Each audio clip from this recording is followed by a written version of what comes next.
하나님은 각 사람에게 무엇을 나누어 주세요? 네, 믿음을 나누어 주신대요. 어떤 사람에게는 큰 믿음을 주시기도 하고, 어떤 사람에게는 그 사람의 그릇이 요만하면 어떻게 해야 돼요? 요만큼 주는 거죠.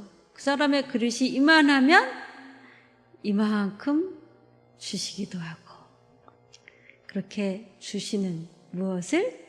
믿음을 선물로 주시는 하나님이에요. 자, 오늘 말씀의 제목은 나를 죽이고 예수를 살리는 예배. 내 안에 내가 팔팔하게 살아있어야 될까요? 예수님이 팔팔하게 살아있어야 될까요? 그쵸. 예수님은 생명의 왕이에요. 예수님이 생명인데 그 생명이신 예수님이 또 지혜의 왕이에요. 지혜이신 예수님이 또 뭐의 왕이에요? 능력의 왕이에요. 능력. 이 능력이신 예수님이 내 안에 살아있으려면 예배를 통해서 나는 죽고 예수는 살리는 예배를 드릴 때 우리의 인생은 즐겁게 또 행복하게 가치 있게 존귀한 인생을 살 수 있어요. 우리 사랑하는 빛사랑 가족 여러분, 예배를 잘 드릴 마음의 준비가 되셨나요? 아멘. 예, 많은 사람들이 오늘 이 시간 예배 드리고 있지요. 그런데 그냥 습관적으로 예배에 참석하는 분들도 있어요.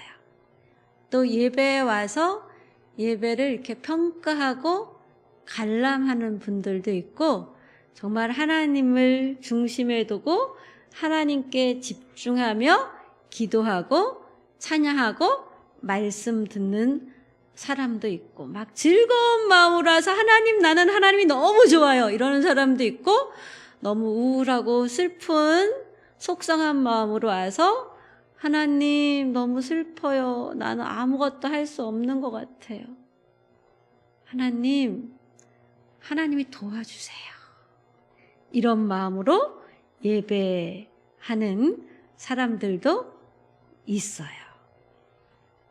자, 오늘부터 무슨 절기냐 하면 대강절. 대강절은 무슨 뜻일까요? 대강 살라는 뜻일까요?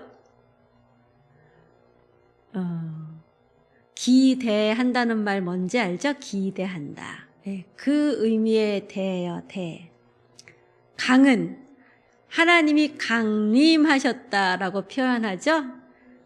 네, 그런 의미의 강. 그래서 예수 그리스도 하나님의 아들이 오시는 것을 기대하며 기다리는 예배의 자세를 바르게 갖는 기간이에요. 근데 아기 예수님이 처음 오실 때 아기 예수님이 어디에서 태어나셨죠? 왜 마구간에서 태어났을까요? 하나님의 아들인데, 하나님은 전능하신 분인데 아주 멋지고 좋은 호텔에서 호캉스 하도록 태어나지 않고 왜 마구간에 태어나게 했을까요? 예수님을 받아들일 마음의 준비가 된 사람이 단 한 사람도 없었기 때문이에요. 하나님의 아들 예수님을 정말 예배할 마음을 가진 사람이 없어서 하나님의 아들 예수님이 태어나는데 빈방이 없어요. 우리가 먼저 차지하고 자야 돼요. 배가 이만한 10대 소녀가 아이를 낳으려고 너무 애를 쓰는데 네가 아기 낳을 방은 없어 이러는 거예요. 그래서 어디서 태어나셨어요, 예수님이? 마구간에서 태어났어요. 근데 아기가 막 태어나면 사람들이 어떻게 하죠? 아기 막 기뻐하면서 우리 방에 와서 아기라도 우리 방에 와 있어요. 이럴 만도 하잖아요. 그쵸? 그런데 그렇게 자기네 방으로 맞이하는 사람도 없었어요. 아무도 예수님의 태어남을 모르는 채 했어요. 왜? 진짜 하나님이 무슨 일을 어떻게 하시는지 모르는 분이요. 몰랐기 때문에. 그래서 아기 예수로 태어난 예수님은 말이 살고 있는 마곡간, 말이 먹이를 먹는 거는 조금 마곡간에서 조금 높여져 있겠죠? 그러니까 말이 밟지 않도록 말 구유에 아이를 눕혀놓을 수밖에 없었어요. 자, 그런데 오늘도 성령님이 또 예수님이 말씀으로 우리에게 오시는데 우리도 내 마음에는 예수님이 들어오실 방이 없어요. 이러면서 내 마음에 다른 것이 가득 차 있지 않을까요, 혹시? 자, 이런 말을 하신 분이 있어요. 칼빈은 우리의 마음은 우상 제조 공장이다. 왜? 우리는 하나님을 좋아하기보다 내가 좋아하는 다른 것들이 너무너무 많아서 하나님이 있어야 될 자리인 내 마음에 뭐를 놓는데요? 우상을. 공부를 제일 잘해야 돼. 공부 이런 사람은 공부가 우상일 수도 있겠죠. 영어 잘해야 돼. 영어 이런 사람은 영어가 우상일 수도 있고 돈 이런 사람은 돈이 우상일 수도 있고 내 아들이 잘 돼야 되는데 이런 사람은 하나님이 있어야 될 자리에 내 아들이 있을 수도 있어요. 주님은 우리 마음 중심에 무엇이 있길 원해요? 오직 주님이 있기를 원해요. 오직 내 마음 중심에 주님이 있어야지 우리가 죄를 즐거워하지 않고 죄를 범하지 않는 삶을 살 수 있는데 내 마음 중심에 주님이 없으면 우리는 나도 모르게 자꾸 죄를 짓게 돼요. 오늘 이사야서 66장 1절 말씀을 보니까 하늘은 나의 보좌요 땅은 내 발판이라 그랬어요. 하늘 보좌에 앉으시고 발이 이 땅의 발판같이 딱 놓여져 있는 하나님은 이 예배당 안을 보고 계실까요? 안 보고 계실까요? 어떤 눈으로 보고 계실까요?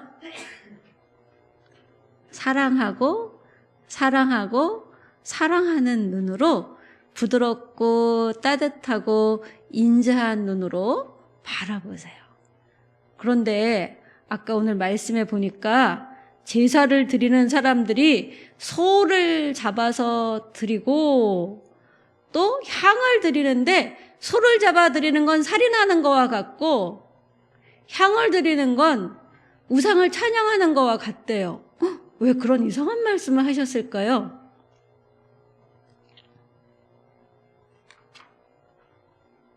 다른 사람을 막 못살게 굴어가지고 소 살 돈을 마련을 해가지고 소를 사서 소를 잡아서 하나님 받으세요 이러면서 제물로 드리면 그거는 뭐와 같은 거예요? 살인과 같은 거죠. 교회를 우리가 지금 교회 안에서 예배를 드리잖아요. 교회를 짓는데 뭐가 필요하죠? 돈이 필요한데 다른 사람들을 막 못 살게 굴어가지고 돈 내놔 이래서 막 돈을 뺐듯이 돈을 달라 해도 교회를 지으면 교회 건축은 하나님이 기뻐하는 일인데 막 돈을 뺐듯이 해서 교회를 지으면 하나님이 기뻐하는 하나님의 일일까요? 살인하는 것 같이 하나님이 싫어하고 속상해하는 일일까요? 그렇겠죠. 네, 오늘은 건축 헌금하는 날인데 제가 뺐듯이 여러분한테 헌금하라 그러면 저는 뭐와 같은 사람이에요? 강도 같은 사람이죠. 강도 같은 사람. 교회 건축은 하나님이 기뻐하는 일이고 하나님이 귀히 여기는 일이지만 건축이 목적이 아니니 건물은 하나님의 사람들, 예배자를 세우는 도구가 건물이에요. 예수의 제자를 세우는 도구가 뭐예요? 건물이 필요한 거죠. 눈이 펄펄 오는 날 저 산꼭대기 가거나 저 들판에 가가지고 우리 예배해요 막 이러면서 하면 어떻게 해요? 예배 너무 힘들잖아, 그쵸? 예. 이 건물은 예수님의 증인을 세우는 도구예요. 그래서 이 도구는 소중해요, 안 소중해요? 소중해요. 근데 이 건물은 교회가 소중하지만 이 건물인 교회보다 더 소중한 게 뭐가 있어요? 하나님을 사랑하는 마음으로 예배하는 예배자들이 더 소중한 거예요. 2절 말씀을 보니까 하나님은 이런 사람을 돌본다고 나와 있는데 어떤 사람을 돌보느냐 하면 마음이 가난한 사람, 심령이 통회하는 사람, 하나님 말씀을 잘 듣고 그 말씀을 따라 사는 사람을 하나님은 주목하여 보시고 기억하시고 돌보신대요. 자, 마음이 가난한 사람은 어떤 사람일까요? 자기 능력, 자기 의를 의지하지 않는 사람이에요. 만약에 우리 연서가 바이올린 연습을 너무 완벽하게 했어요. 그래가지고 바이올린 연주를 하는데 나는 너무너무 완벽하게 준비했으니까 너무너무 잘할 수 있어. 내 힘으로 나는 잘할 수 있어. 라면서 막 할 수도 있겠죠. 그 마음으로 하나님은 기뻐하지 않고 하나님 내가 바이올린을 배울 수 있는 기회도 주시고 이렇게 연습도 완벽에 가깝게 잘할 수 있게 해주셔서 감사해요. 그런데 하나님 내가 바이올린을 칠 때 하나님이 나와 함께 하시고 나를 도와주지 않으면 나는 진짜 바이올린을 못 켤 수도 있어요. 하나님이 나와 함께 해주셔서 내가 또 잘 연주해서 하나님을 기쁘게 하고 또 이 연주를 듣는 사람들도 기쁠 수 있게 도와주세요. 이런 마음으로 뭐 하면?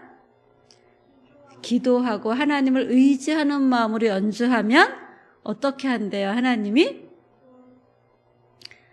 너는 참 가난한 마음을 가졌구나.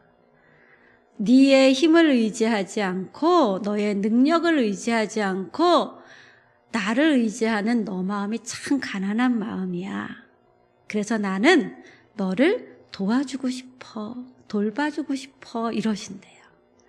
또 어떤 사람을 하나님이 도와주고 돌봐주세요? 심령이 통회하는 자. 이 심령이 통회하는 자는 마음이 상한 자예요. 우리 복염이 가끔 너무너무 속상해서 엄마 막 이럴 때 있잖아, 그쵸? 근데 그 마음으로 하나님 이러면 하나님이 싫어할까 좋아할까? 아니요, 좋아한대요. 마음이 상한 사람을 난 너 몰라 이러는 매정한 하나님이 아니에요. 마음이 막 상해서 하나님 나 속상해 죽겠어요. 그러면 하나님이 어떻게 해요? 왜 속상해? 말해봐, 도와줄게. 하나님 나는요 성경도 잘 못 외우겠어요. 그래서 너무너무 속상해요. 그러면 하나님이 뭐라 그럴까? 자꾸 연습해봐. 내가 잘 외울 수 있게 도와줄게. 그러신대요. 하나님 나는 못하는 게 너무너무 많아요. 그러면서 막 통회하는 마음을 가지면 하나님이 나는 잘하는 게 많아 이러면서 막 교만하고 자만하는 사람보다 훨씬 기뻐하시고 받아주시고 사랑해 주시며 은혜를 베풀어 주신대요. 하나님 나 너무너무 속상해서 힘들어 죽겠는데요. 하나님이 나를 싫어할까 봐 걱정이 돼요. 하나님하고 나하고 관계가 끊어질까 봐 걱정이 돼요. 하나님 나 좀 도와주세요. 이런 사람은 하나님이 싫어하실까요? 좋아하세요. 하나님하고 친해지고 싶어하는 사람을 하나님은 좋아하세요. 내가 뭐 잘못했어요. 잘못해가지고 하나님 나 이거 잘못했는데 하나님이 날 싫어하면 어떡하지? 그래서 막 숨는 사람을 좋아할까요? 아니면 하나님이 날 싫어하면 어떡하지? 이러면서 하나님 나 싫어하지 마세요. 나 잘못했어요. 용서해 주세요. 이런 사람을 좋아하실까요? 그렇죠. 그런 사람을 하나님은 좋아하신대요. 그래서 하나님이 좋아하시고 돌봐주시는 두 번째 사람은 어떤 사람이에요? 심령이 통회하는 사람. 그래서 겸손한 사람을 하나님이 좋아하세요. 또 세 번째로 하나님이 좋아하시고 돌봐주시는 사람은 두려움으로 떠는 사람이에요. 하나님 말씀을 받을 때 말씀은 그렇지만 나는 말씀대로 안 따라할 거야. 이런 사람이 아니라 하나님 말씀에 그런 말씀이 있었어? 나 하나님 말씀대로 살아야지. 하나님, 나 하나님 말씀대로 살 수 있도록 도와주세요 하면서 그 말씀을 지키려고 애쓰고 수고하는 그런 마음을 가진 사람을 하나님은 돌봐주시고 기억하시고 주목해 보시고 도와주신대요. 근데 하나님이 거절하는 예배자도 있어요. 하나님께서 소를 잡는 것이 살인과 같고 향을 피우는 것이 우상을 찬송하는 것과 같다 말씀하셨어요. 무슨 뜻이냐 하면요. 제사 형식은 갖췄지만 마음은 하나님께 없다는 것입니다. 하나님을 좋아하는 것이 예배입니다. 하나님을 사랑하고 기뻐하는 것이 예배입니다. 하나님을 좋아하지도 사랑하지도 기뻐하지도 않으면서 소를 잡아가지고 와서 하나님께 제물을 드리고 향을 피우는 것은 목적이 하나님이 아니고 내가 원하는 다른 목적이 있기 때문인 거예요. 그래서 하나님을 수단을 삼아서 내가 원하는 다른 목적을 성취하려고 하는 것이 하나님이 받으시는 예배가 아니라 우상 숭배다 말씀하시는 것입니다. 자, 종교개혁자 칼빈이 뭐라 그랬다고요? 우리 마음이 우상 제조 공장이다 라고 했습니다. 동의가 되시잖아요?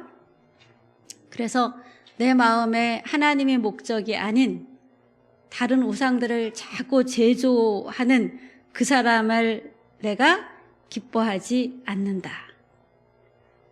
그들은 내가 기뻐하는 것을 택하지 않았다라는 것이죠.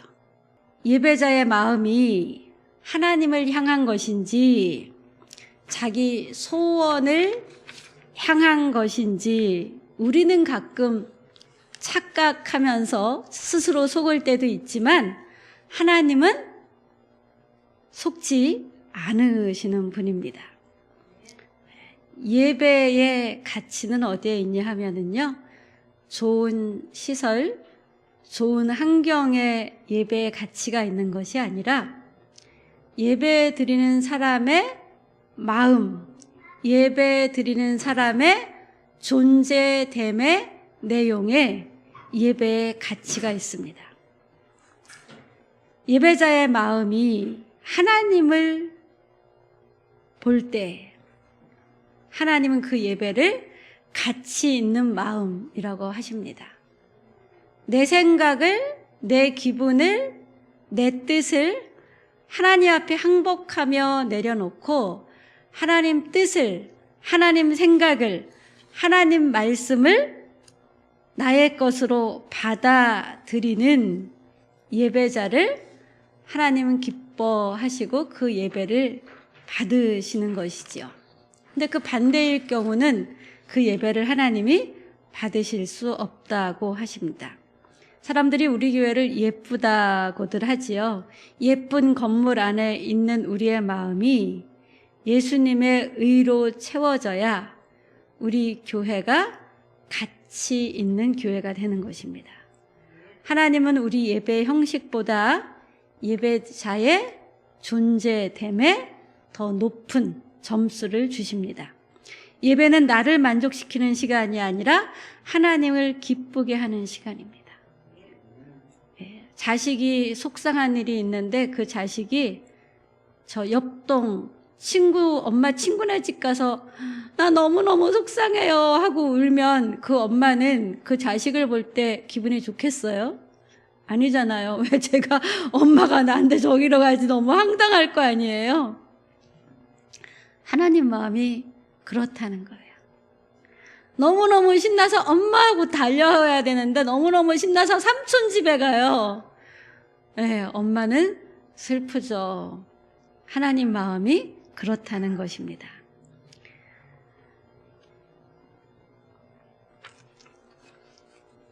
하나님이 너희 몸을 하나님이 기뻐하시는 거룩한 산 제물로 드리라. 이것이 너희가 드릴 영적 예배니라라고 말씀하셨는데요. 산 제물로 하나님께 드리는 예배는 삶에서 하나님의 말씀을 따라 산 순종의 흔적이 있는 사람의 예배이거나 말씀을 따라 살려고 했는데 잘 안 돼서 상하고 통회하는 마음으로 와서 하나님 잘 안 돼요 도와주세요 라고 하는 자의 예배일 것입니다. 진정한 예배는 멋진 프로그램이 있는 행사가 아닌 오늘 제 삶이 주님 것이 되길 원합니다. 주님으로 채워 주십시오. 이렇게 고백하며 자기 존재의 방향을 하나님께 두는 사람, 말씀에 두는 사람입니다. 보네포가 이런 말을 했어요. 그리스도께서 사람을 부르실 때 그리스도는 그 사람에게 죽으러 오라고 하셨다. 여러분 죽으러 오셨습니까? 지금 예배실에? 여러분이 죽어야 여러분의 삶 속에 예수가 삽니다. 여러분이 죽어야 여러분의 인생에 하나님이 개입하셔서 여러분의 인생을 더욱더 하나님의 통치가 이루어지는 인생이 되게 할 수 있습니다. 나 이러는 사람을 하나님이 어떻게 할 수가 없어요. 하나님 뜻 앞에 무릎을 꿇고 항복하는 시간이 예배 시간이에요. 산 제물로 드리는 예배는 조건 없이 하나님을 신뢰하고 하나님을 따르는 예배입니다. 내 이해에 맞지 않다고 내 이해를 앞세우는 것이 아니라 이해할 수는 없지만 하나님 말씀이 그러하니 내가 하나님 말씀대로 해야지라고 순종을 결단하는 것이 산 제물로 드려지는 예배입니다. 내가 죽고 그리스도가 사는 삶의 자리가 산 제물로 하나님께 드리는 예배라는 것이죠. 그래서 이 공예배 시간은 바로 이런 시간이에요.